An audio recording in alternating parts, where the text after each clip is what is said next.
Tenemos elecciones, hay elecciones allá, el calendario tiene que cumplirse para llegar a tiempo y no generar rispideces. El ministro Aguerre, cuando le preguntamos en comisión si había hecho un seguimiento del dinero del Ministerio de Economía y de Finanzas en este tema de la cancelación de la deuda de ANCAP, él nos dijo, el señor ministro, que él no sabía lo que firmaba en su chequera el ministro Astori. Y perdóneme, señor ministro, no es una respuesta seria, no es una respuesta seria. No es que usted tenga que saber ni conocer la chequera del ministro Astori. Usted tiene la obligación de haber sabido. Diríjase a la mesa, por favor, Sí, señor legislador. perdón, señor presidente. El señor ministro tiene la obligación de haber sabido qué destino tenía ese dinero. Las cosas se empezaron a complicar y tanto se complicaron que ni siquiera desde Montevideo. Tabaré Vázquez terminó siendo una llamada desesperada de París el 29 de octubre a Maduro, otra expresión más del acuerdo gobierno a gobierno, a pedirle dinero urgente, porque era 29 de octubre, el fideicomiso estaba inscripto en Uruguay el 5 de octubre y habían pasado 3 semanas y no aparecía plata y el fideicomiso estaba vacío. Si no era responsabilidad de gobierno a gobierno, ¿por qué llamó Tabaré Vázquez nada menos que a Maduro? Entonces, yo creo que todo esto da a las claras la demostración de que el gobierno uruguayo no puede decir que fue un acuerdo entre privados. Sendik decía en esa publicación del 7 de julio del 2015, dura negociación de precio. Ayer acordamos con el negocio que el gobierno uruguayo se hace responsable del control del cumplimiento por parte de proveedores uruguayos de los compromisos que alcanzamos ayer. Señaló que es un mercado que hay que cuidar porque Venezuela deja de comprar algunos productos en otros mercados y se juega por Uruguay. Uruguay tiene que asegurar que se cumpla con ese aprovisionamiento. Esta es la injerencia natural de un gobierno que hace un acuerdo gobierno a gobierno. Pero no lo entendió solamente el gobierno, que era acuerdo gobierno a gobierno, país a país. Los privados también así lo entendieron. El 30 de julio de 2015, a la vuelta de Caracas, después de haber firmado los convenios con Corpovex, en la conferencia de prensa que dio el ministro Aguerre, se produjeron distintas declaraciones de actores comerciales de ese proceso y entre ellos Hugo Pareschi, el gerente general de Calcar, dijo, por primera vez el sector de quesos, el sector de la exportación de quesos hará una venta directamente al gobierno venezolano, dado que antes siempre se trató de acuerdos entre privados. Ello, definió, nos da una enorme certeza en cuanto a la concreción de los negocios y la obtención de los pagos. Vean qué claro que es, ¿no? Esta es la primera vez que se hace una exportación de quesos directamente al gobierno venezolano. ¿Ah? Ello nos da una enorme certeza en cuanto a la concreción de los negocios y la obtención de los pagos. El observador ese mismo día destacaba participación público-privada. Los anuncios fueron realizados por el ministro Aguerre, director de Asuntos Internacionales del Ministerio de Ganadería, Agricultura y de Pesca, Mario Piacenza, el presidente de la gremial de Molinos Arroceros, Renato Gastó, el integrante de la Asociación de Comerciantes de Granos y gerente de Ceroil, Andrés Capurro, el presidente de Conaprole, Álvaro Ambrois, y el gerente general de Calcar, Hugo Pareschi. También el ministro Aguerre entendió que era de gobierno a gobierno, aunque después trató de decir que era cuestión de privados, pero el ministro Aguerre también lo entendió y lo destacó como un logro. En una nota en el diario El País, el 18 de septiembre de 2015, se refiere a Aguerre.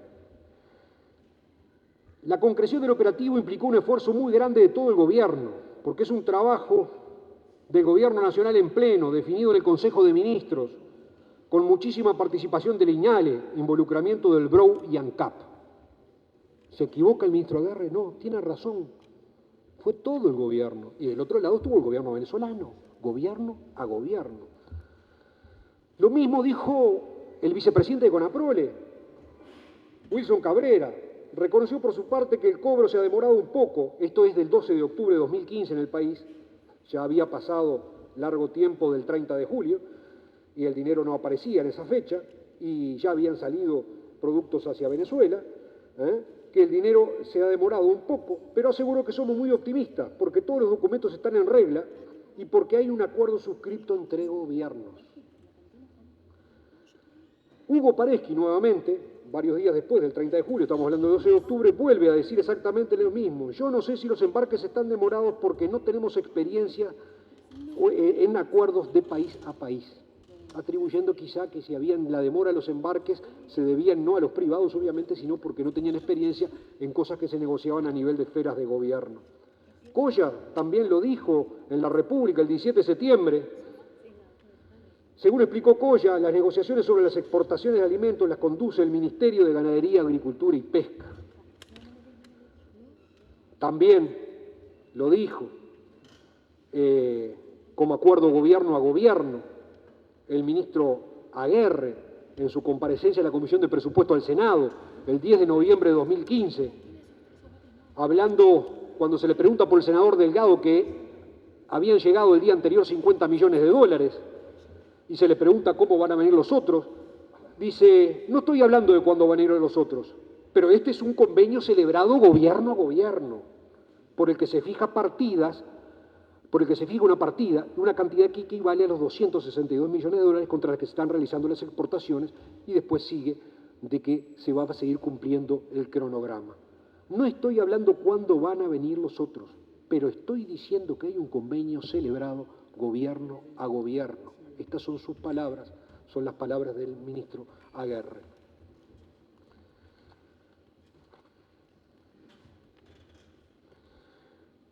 Creemos, señora Presidente, de que de esta manera hemos terminado de demostrar irrefutablemente que además de haber tenido que quedar el dinero en Uruguay, también el acuerdo era de gobierno a gobierno y no era una aventura de particulares, una aventura de privados que dotados de un espíritu kamikaze fueron a vender sus productos a zonas de peligro.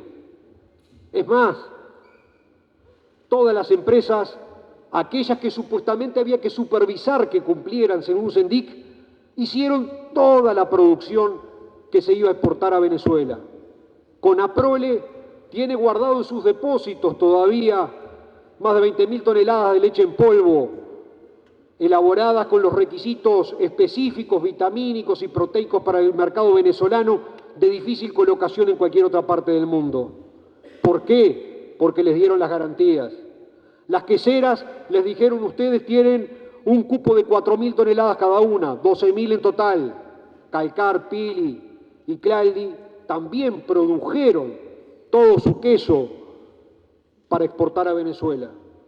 Exportaron 1.400 toneladas, quedaron 2.600 en cámaras de frío, algunas de ellas pagando derecho de piso afuera para el mantenimiento de lo mismo, a la espera de qué pasa, en una situación tan precaria que no saben si vender o no, primero porque están etiquetados y preparados para el mercado venezolano, con los números de registros, especificaciones concretas de esos quesos, sino porque si llegaran a vender a otro destino, amén de las diferencias de precio, podría venir un cumplimiento exigido por parte de Venezuela que depositara milagrosamente el resto del dinero y ellos no tendrían el producto. O sea, están atrapados en una dicotomía de hierro. No pueden vender y no se los pagan, los tienen guardados y corren rumbo al vencimiento los productos. Los quesos pueden tener un año de duración, pero no duran eternamente. Y ese año de duración no es el año en cámara en Uruguay, ese año comprende también el lapso que tiene el transporte en barco, 20, 30 días, y el tiempo que tiene el distribuidor o el comprador para desaduanar en el país de destino y para distribuirlo en la red de distribución interna del otro país. O sea que estamos yendo derechos al hecho de tener que fundir los quesos, perder el producto, perder la inversión por este desaguisado que es responsabilidad de este gobierno que, como lo dije, estafó a la oposición y estafó a los productores que confiaron y produjeron para tener todo esto a disposición de cumplir los convenios con Venezuela. O sea, a los únicos que acá había que custodiar no eran los productores, los responsables eran los productores. A quien había que custodiar era el gobierno. Y el gobierno, como veremos, no se custodiaba ni siquiera a sí mismo. El tercer capítulo, señora Presidente, es el tema del fideicomiso. El fideicomiso, lamentablemente, nos ha sido esquivo. Nos ha sido esquivo porque el gobierno no ha actuado con la debida lealtad institucional que tiene que actuar un gobierno en cooperación con los demás organismos que conducen el país. No lo conocimos de manera oficial. Tuvimos que buscar otras vías para conseguirlo. Lo pedimos el 9 de diciembre en comisión, no vino. Lo pedimos en la comisión permanente, cuando funcionamos por primera vez el 19 de enero, no vino. Volvimos a reiterarlo el 4 de febrero, no vino. Después se nos aclaró y se nos dijo la razón misteriosa por la cual no venía. Se nos dijo que era un convenio entre privados. Diablos. Yo creí que era un acuerdo entre gobierno y gobierno y acabo de demostrar que era un acuerdo entre gobierno y gobierno. Entonces, ¿por qué un acuerdo entre privados? ¿Y cómo el gobierno no me puede proveer de un documento? Obviamente que hubo voluntad de ocultar información.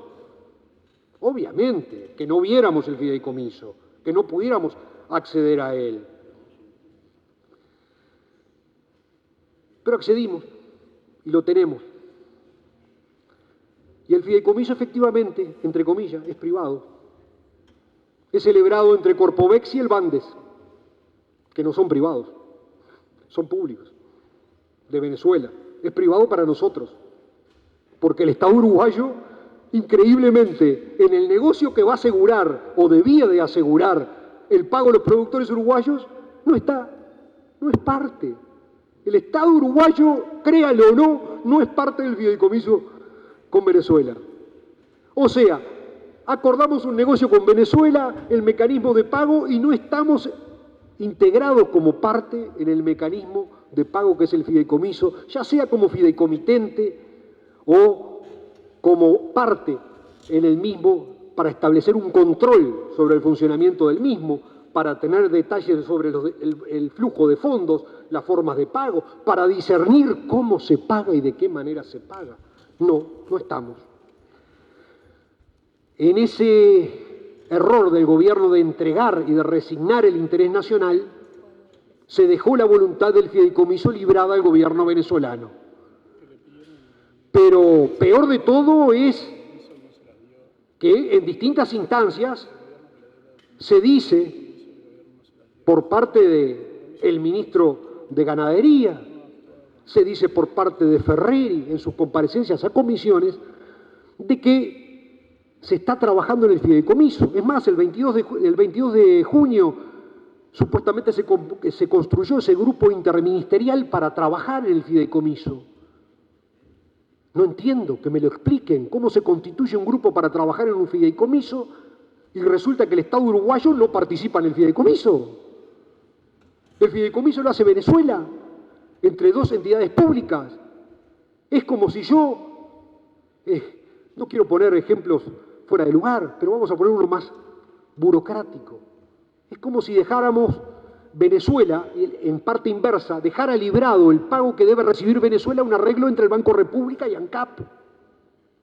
Y Venezuela la mira de afuera. Es absurdo celebrar un fideicomiso donde Uruguay no es parte. O sea, Venezuela arregla con sí mismo, a través de sus diferentes dependencias gubernamentales, pero arregla entre sí mismo y Uruguay la mira de afuera. Nos pasaron la pelota por los caños y abrimos las piernas para que nos pasara la pelota por los caños. Es inadmisible la resignación de soberanía, de traición a la defensa del interés de la producción nacional. Insostenible. Cuando vamos al fideicomiso, claro, ¿qué nos van a dar el fideicomiso? ¿Qué iban a querer que miráramos el fideicomiso? Lo empezamos a mirar, obvio, lo leímos. Es un fideicomiso de papel. Es un fideicomiso de papel, no otra cosa. puro papel. Capital del fideicomiso, $1. $1. ¿Qué iban a querer que viéramos esto? Un fideicomiso vacío, de cartón, un fideicomiso fantasma. Pero tiene más cláusulas. No solamente eso. Cuando uno celebra fideicomisos, soy abogado, he participado, los fideicomisos tienen cláusulas para asegurar el cumplimiento por parte del fiduciario. En este caso el Bandes. O cláusulas a las recíprocas de garantía que se toma el fiduciario frente a obligaciones asumidas contractuales con el fideicomitente. Y se establecen multas. Este es el primer negocio sin multa que veo en la historia del Uruguay.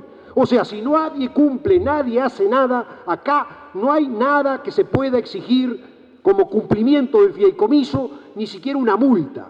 Claro, el Estado venezolano exigirse una multa a sí mismo no tiene sentido. Pero además,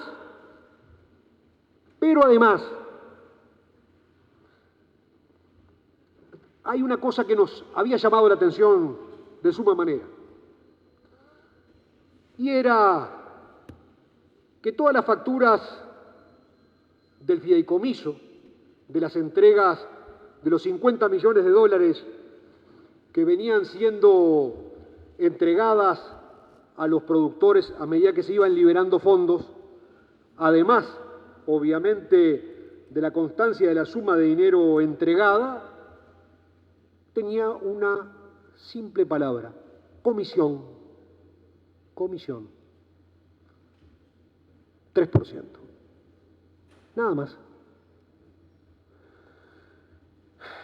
Para los que estamos acostumbrados a manejar fideicomisos financieros, y lo comenté y lo hablé con otros colegas que también trabajan en el ramo, no puede pretenderse un 3% de costo del fideicomiso para mejor para el beneficiario, porque los costos del fideicomiso no los paga el beneficiario, los paga el fideicomitente. No los pagan los que van a recibir el dinero. Es absurdo creer que los costos de un fideicomiso los paga el que recibe el dinero. No, el que recibe el dinero es el beneficiario. Y el beneficiario, además, en este caso de este contrato tan particular, que no tenía beneficiarios en sus cláusulas, era Corpovex. Entonces, quien debería pagar es Corpovex. ¿Qué es ese 3% de comisión? Y pido que nos aclaren los ministros respectivos. Porque en el anexo C del contrato están establecidos los costos financieros del fideicomiso. Porque entre las tantas consultas que hice por ahí, yo sé que los productores naturalmente no quieren meterse en problemas, lo que les interesa es cobrar. Y todo, de alguna manera, sacándole el cuerpo, no, deben ser los costos de funcionamiento, de fideicomiso, la parte financiera. No, el costo financiero del fideicomiso es el 0,01 de los montos administrados por el fiduciario, o sea, por el Bandes. O sea, la 10ª parte del 1%, no el 3%. O sea, en las boletas está viniendo un 2,99 más de deducción bajo un rubro que no es honorarios del fiduciario, pero no se dice a quién va. Supongo que el ministro de Ganadería o el ministro de Economía nos van a poder informar sobre ello. Porque realmente, si hay algo que no está firmado en los contratos que los productores firmaron con Corpovex, no está dentro de las condiciones del fideicomiso, ¿quién se la lleva? ¿Aire Fresco está de vuelta acá? ¿Aire Fresco de vuelta está cobrando comisiones? Porque Aire Fresco viajó a Venezuela. Aire Fresco estuvo en Venezuela. Viajó en el mismo avión que el señor ministro con la delegación de Uruguay. Participó en reuniones con el gobierno y con productores allí. Otra vez Aire Fresco, esa empresa ligada al MPP que tanto hemos denunciado, otra vez en la lisa. Y acá aparece un 3% de comisión que no tiene destinatario, que no se corresponde que la tenga que cubrir el beneficiario del fideicomiso, que no aparece en los contratos con Corpovex, que no está dentro del fideicomiso esa deducción. Entonces, ¿para quién es esa plata? ¿O tenemos que empezar a pensar que acá también hay corrupción?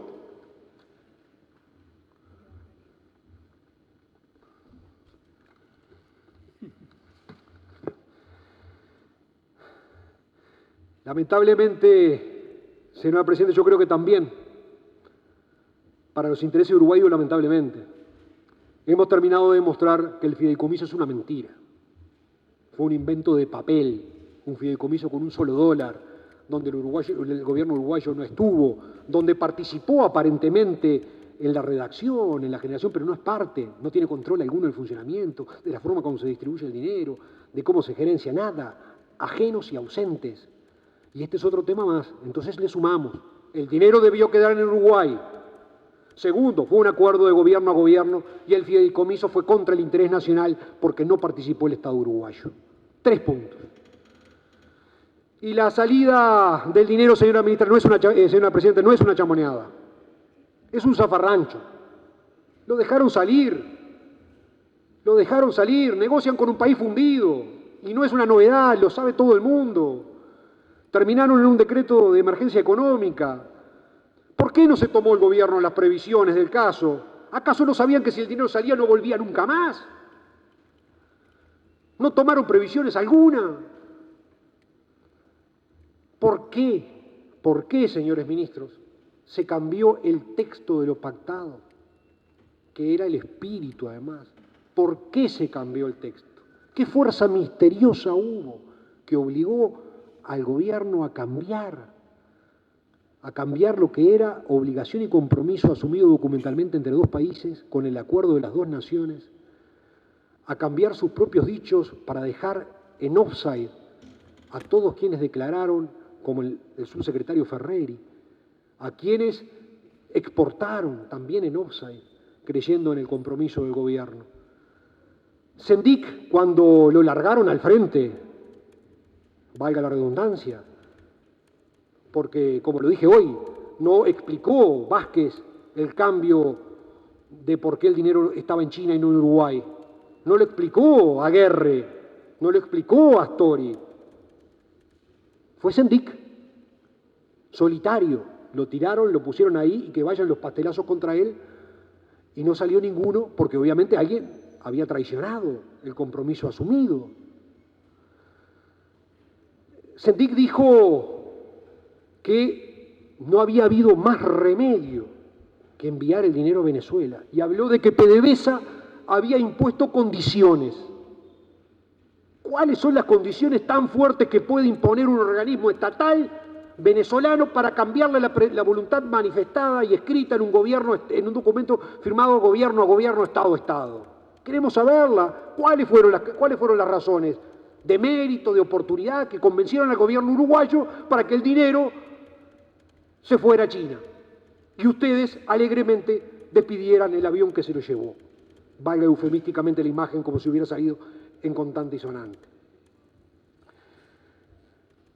¿Acaso, yo qué sé, no sé, si esto forma parte de otro más de los desaguisados de ANCAP? Si la presentación pública de Sendik es decirle, tú eres el responsable, sale al frente, explícalo tú y nosotros lo hicimos porque tú te equivocaste. Pero es como lo de ANCAP que se trató ayer.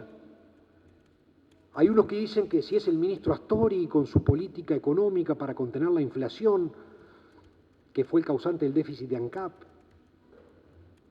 Eso lo menciona el MPP, después se defiende el señor ministro de Economía y el Frente Liber Sereñi diciendo que no, que fue la mala política de inversiones de ANCAP, y en definitiva se equivocan porque no es ni uno ni otro, la responsabilidad es de todos, es del gobierno. Y en este caso, si fuera de Sendik, tampoco es de Sendik, es de todos. Todos están involucrados, esto es una responsabilidad de todo el gobierno, hasta de la ministra Cose que estuvo ayer acá y que se negó a contestar. Su silencio no la exonera, no la exonera. Participó en todo este proceso, en la comisión formada interministerial para analizar la creación del fideicomiso. ANCAP está bajo su dependencia. Los de la primera línea de la responsabilidad será Vázquez, Aguerre, Astori, pero sin duda es todo el gobierno también que está involucrado en todo esto. Confiaron quizá en que ido el dinero se iba a celebrar un nuevo convenio de compra de petróleo con Venezuela como los anteriores y que, por lo tanto, quizá el fideicomiso iban a llegar partidas de 50 millones de dólares producto de los futuros pagos que hiciera ANCAP a Petróleos de Venezuela por esos embarques de petróleo. Pero esos embarques de petróleo no llegaron jamás, ni van a llegar porque no se cerró acuerdo ninguno. Y eso debería haberlo sabido el gobierno. Venezuela no tiene petróleo para entregar, no tiene petróleo para vender. Si confiaron a esa jugada, le erraron.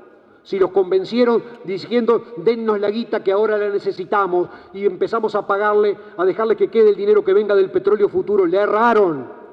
Porque Venezuela no tenía más dinero, no tenía más petróleo para entregar. Tiene todo comprometido sus embarques y más con el cambio de valor del barril que ha dejado más endeudado a Venezuela porque necesita mucho más petróleo para pagar los mismos montos de dinero. Si ese fue el camino, equivocaron. En definitiva, señora presidenta, y para empezar a redondear la exposición, las deudas pasadas, nada. Ni Conaprol ni Tres Arroyos cobraron nada, ni el resto de los productores productores o empresas que eran acreedores no alimentarios de Venezuela. De las ventas futuras, nada, ni atrás ni para adelante. El Partido Nacional propuso al gobierno que asuma su responsabilidad de lo adeudado, que pague y que vea cómo recupera de Venezuela con petróleo o con divisas a futuro ese dinero, 93 millones de dólares al día de hoy. Y hay un daño no cuantificable que todavía habría que ver cómo se canaliza, que es el resto de las toneladas que se van a perder de producto si no se logran a tiempo recanalizar, que ya están hechas. 93 millones de dólares. El gobierno tuvo 900 millones de dólares para recapitalizar ANCAP. Tuvo 300 millones de dólares para el desaguisado de Pluna. Tienen que haber 93 millones de dólares para salvar un entramado de más de 50.000 personas que giran en torno a la lechería, uno de los sectores más prósperos, más tecnológicamente innovadores en el país, nutrido de cooperativas, el 80% funciona a través de cooperativas. Tiene que haber una solución para el último entramado rural de pequeños productores con la granja, que involucra a 4.000 productores de menos de 100 hectáreas. Hay que dar las respuestas. Hay que dar las respuestas a ello. Y respuestas en serio, le digo al señor ministro, no medidas publicitarias, no medidas para llenar el ojo y convencer que se les dan cosas que no se les dan. Días atrás hubo un decreto sobre exoneración de IVA a productos de consumo de los tambos que fue realmente una tomada de pelo para los productores. Fue la reiteración de un decreto que ya estaba emitido en el pasado con el agregado de unos escasos productos de poco uso y valor que nada generaban ni agregaban. Fue para la tribuna, no para los productores. O sea, si hay medidas que se vayan a anunciar hoy acá, señor ministro, que sean medidas en serio, no cosméticas, no para la tribuna. ¿Ah? Si usted hoy anuncia medidas acá, vamos a quedar muy contentos. ¿Sabe qué? Será el triunfo de este llamado a sala. Usted nos habrá dado la razón y hoy anuncia en el medio del plenario, o anunciará eventualmente en el medio del plenario, soluciones para los sectores afectados, y eso es mérito de este llamado a sala y también de la militancia y la rebeldía que han manifestado en sus protestas los productores tamberos, los productores lecheros. O sea, no nos va a disgustar si usted hoy nos da noticias, pero en serio. A ver, no señor legislador, vuelva a dirigirse a la mesa porque volvió a estar dirigiéndose hacia los ministros o el ministro y no es lo que corresponde. Correcto, señor presidente. Entonces, en definitiva, Venezuela nos jugó una mala pasada. Nos jugó una mala pasada. Un gobierno amigo a veces pasa. Nos jugó una mala pasada y contrarió hasta las propias palabras del embajador Chirino, que había dicho en un reportaje a La Juventud el 8 de julio de 2015, Uruguay nunca tendrá de Venezuela una carta oculta, nunca tendrá una acción contraria a lo acordado en una mesa, ni jamás tendrá un irrespeto de los hijos e hijas de Hugo Chávez. Bueno, Venezuela nos ha faltado el respeto, y no por problemas económicos, porque se llevaron un dinero faltando un compromiso asumido, y obviamente se lo llevaron porque se lo dejaron llevar de acá. Y esa es la cuota de responsabilidad que tenemos los uruguayos. El presidente Tabaré Vázquez en París, el día mismo que hacía una presentación ante interesados en exportar a Uruguay desde Francia, desde el mismo lugar donde llamó a Maduro en forma desesperada por los primeros 50 millones de dólares, dijo que para bonanza del país el ministro Astori no manejaba la economía como una ciencia y no como un casino. Bueno, yo creo que en todo este proceso, en donde participó la unidad de gestión de deuda liderada por Camil y obviamente por el ministro, en la liquidación de la deuda de ANCAP y en su pago y en el dinero final que salió del Ministerio de Economía y Finanzas, el ministro no actuó acorde a los principios de la ciencia, sino que actuó a los principios del casino y nos metió en una timba, y en esa timba perdimos mucho dinero. Hubo una última oportunidad, señora Presidente, una última oportunidad de salvar todo esto. Una última oportunidad de salvar de que el dinero quedara en Uruguay. Y esto no es menor y es importante, y yo pido atención. Fue el día anterior a que se firmara el convenio de cancelación de adeudos de ANCAP con PDVSA en Caracas. Esto ocurrió el 18 de septiembre. Hubo una última oportunidad y fue el 17 de septiembre. En una reunión a la tarde, celebrada en la sede de PDVSA. Allí estaban presentes muchas personas, pero las más importantes eran el presidente de PDVSA, Eulogio del Pino, el presidente de ANCAP, José Coya, el embajador uruguayo en Caracas, Oscar Ramos, y el director de Relaciones Internacionales del Ministerio de Ganadería, Agricultura y Pesca, Mario Piacenza.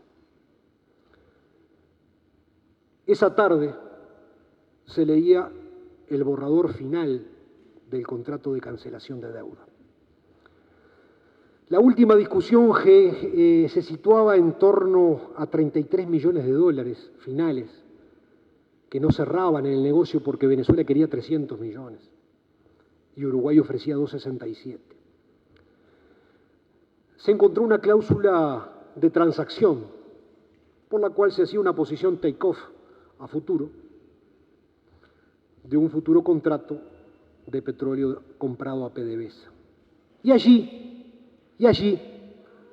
esto es lo importante a los efectos de esto, uno de los participantes de la reunión dijo: pero el convenio no tiene nada de lo referente al depósito del dinero en el Bandes Uruguay, de acuerdo a lo firmado. El presidente José Coya dijo: bueno, ya está celebrado, sí, y esto es lo que vamos a firmar. Allí mismo estaba Mario Piacenza, director de Relaciones Internacionales del Ministerio de Ganadería, Agricultura y Pesca, la mano derecha del ministro, y tuvo la oportunidad de no haber callado. Y cayó, con doble L, y después todo cayó con Y. Acá, señora Presidente, la responsabilidad es muy grave del Ministerio de Ganadería, Agricultura y Pesca. Es muy grave. Y esto significó, sobre los descuentos del partido, de que esto no fue a escondidas y el ministro de Ganadería no lo supo y se firmó a escondidas por Coya en un sótano junto con el presidente de PDVSA. No, el Ministerio de Ganadería estaba presente.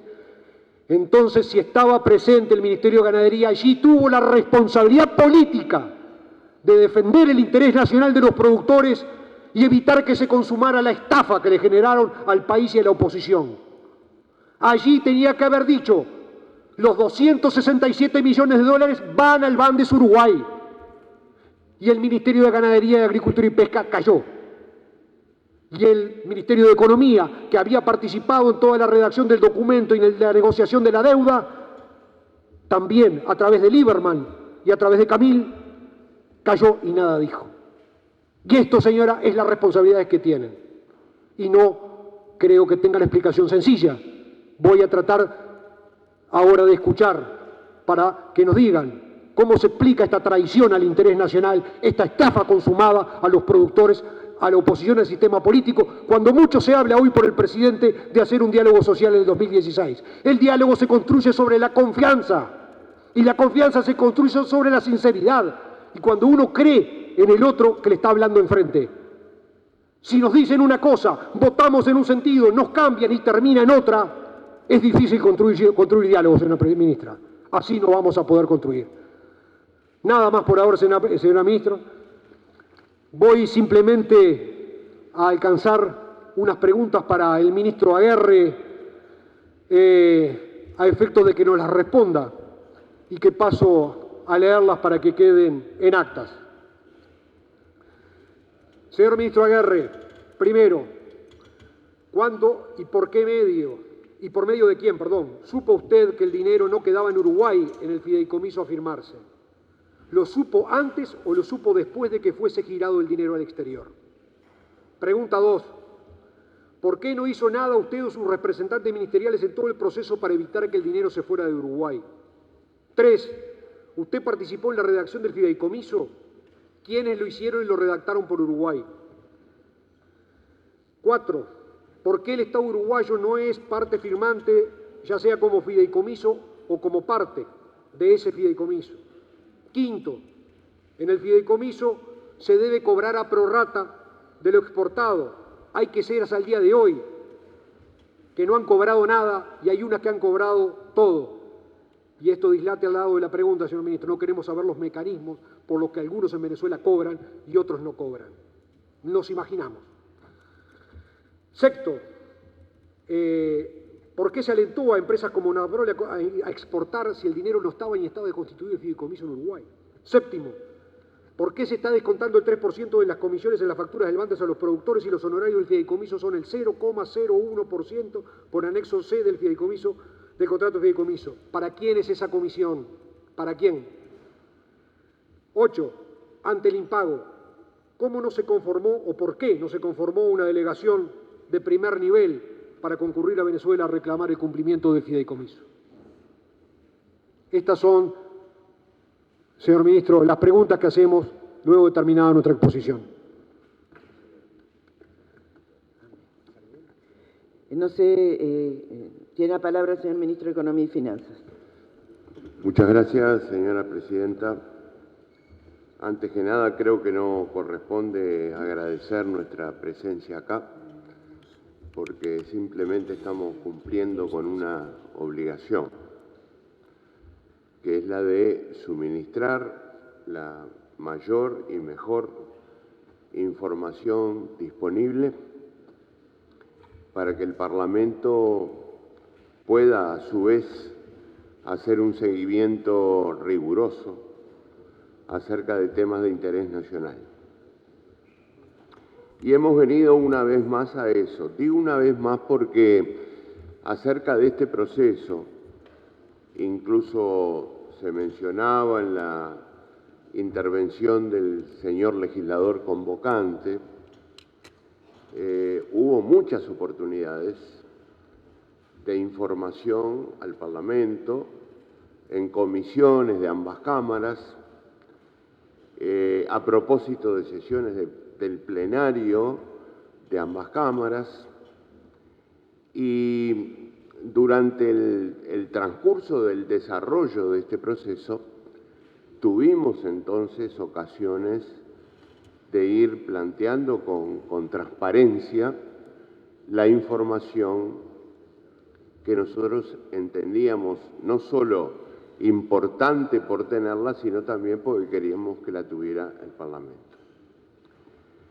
Ahora bien, debo decir que celebro que haya algunas preguntas para el Ministerio de Ganadería, Agricultura y Pesca, porque toda la intervención, o prácticamente toda la intervención inicial del señor legislador convocante es un conjunto de afirmaciones y no de preguntas.